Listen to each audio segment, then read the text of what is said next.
झारखंड मुक्ति मोर्चा का केंद्रीय महाअधिवेशन का दूसरा दिन है और आज संगठन में फेरबदल को लेकर प्रस्ताव लाया जाएगा।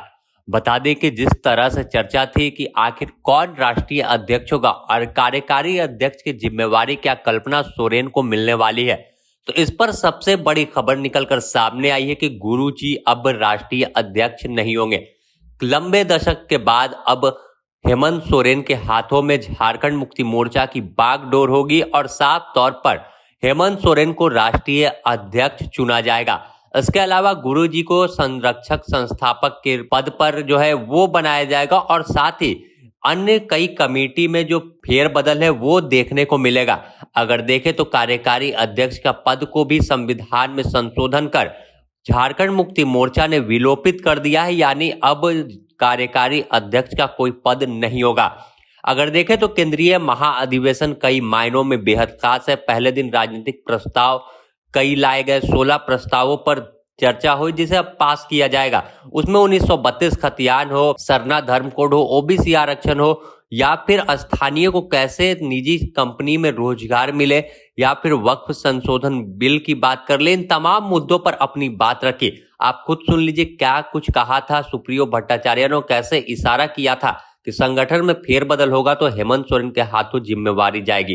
एक संविधान संशोधन भी हम लोगों के पास आया है, क्योंकि गुरुजी अस्वस्थ है शारीरिक तौर पर, लेकिन पूरी तरह से उनका मार्गदर्शन हम लोगों को है।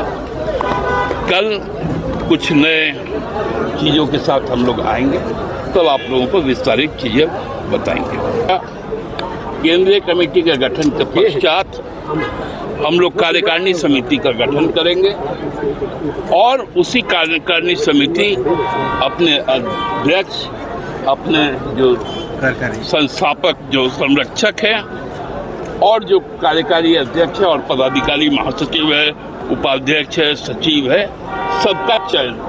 वहीं महुआ मांझी ने साफ तौर पर कहा था कि कल्पना सोरेन एक अच्छी नेत्री है और उन्हें भी जिम्मेवारी मिलेगी तो संगठन और भी बेहतर तरीके से आगे बढ़ेगा। लेकिन एक चर्चा है कि इस बार संगठन में बड़ी जिम्मेवारी मिल सकती है, प्रस्ताव भी आ सकता है महाधिवेशन में। देखिए, कल्पना सोरेन जी ने जिस तरह से संकट की घड़ी में पार्टी को एक अपना बल दिया और उन्होंने, उनकी वजह से पार्टी को बहुत मदद मिली और सबकी उम्मीद भी वो बनी, तो निश्चित रूप से उन्हें अगर अच्छी बड़ी जिम्मेदारी दी जाएगी तो उसे बखूबी निभाएंगी और उससे पार्टी बहुत मजबूत होगी। तो जिस तरह से केंद्रीय महाधिवेशन को लेकर उत्साह में तमाम झारखंड मुक्ति मोर्चा के कार्यकर्ता थे, क्योंकि राज्य की सत्ता में आए हैं, और जिस तरह का भाषण हेमंत सोरेन ने महाअधिवेशन के दौरान दिया तो अपने आप में चर्चा का विषय है कि कैसे झारखंड मुक्ति मोर्चा अब राष्ट्रीय पार्टी बनेगी तो राष्ट्रीय अध्यक्ष भी हेमंत सोरेन होंगे।